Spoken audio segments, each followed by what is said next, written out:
शेतकरी चळवळीकडे कुठली दिशा ठरेल, कुठला कारखाना जास्त दर देईल, आपल्याला ही काय शेवटची भाकरी करणार आहे की काय? कुणाचं एकाही आमदारचं खासदारचं कुणाचंही धोरण शेतकऱ्यावर नाही.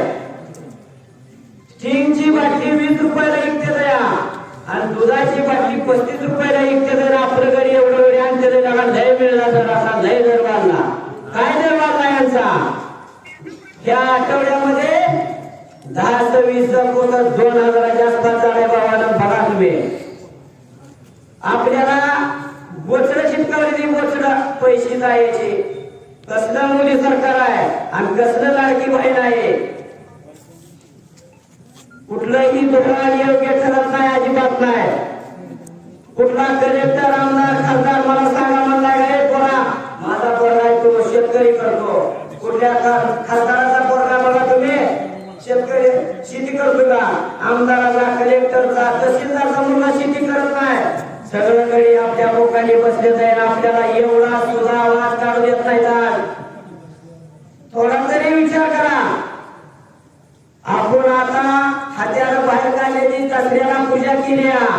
त्यांनी जर नाही जर जाहीर केला तर हत्यार बाहेर काढून रस्त्यावर लढायचे लढाई करायचे. बाबांना तुम्हाला काय म्हणायचं आहे? सगळं पक्ष चुली जाऊ द्या. आमच्या उसाचं कांद्याचं काय करतोय बाबा बोल म्हणायचं तो आणि किती दर देणार आहे तो सांग मला. मी बारकास कार्यकर्ता आहे. कलेक्टर कुमार आशीर्वाद कलेक्टर साहेबांना फोन केला. साहेब म्हणला मी आता मीटिंग मध्ये आहे. बरं मला कृषी मंत्री फोन केला मी मामा साहेब आपल्याला दराचं बघा. एक सुधाकडे मुख्यमंत्र्यापर्यंत बोलायला तयार नाही. मग ही अवघड आहे लढाई. तर उद्यापासून जी ऊस दर संघर्ष समिती जी ठरवेल जे निर्णय घेईल त्याच्या मागे सर्व गादेगाव असेल माणसं तालुका पंढरपूर तालुका सगळ्यांनी मिळून सर्व कार्यकर्त्यांनी मिळून ही ऊसाची लढाई मिळली पाहिजे बाबा. ह्याच्यावर आपल्याला अडकवलेला आहे. बाकीचा सगळं गरीब बाहेर येत नाही तर गोरगरिबांनी रस्त्यावरची लढाई केल्याशिवाय आपल्याला थांबता येणार नाही. तर काय होईल ते उद्या आणि आपण या ऊस दर संघर्ष समितीच्या पाठीमागे घालूया आणि कसं कारखानदार दर देत नाही हे आपण सगळे मिळून बघूया.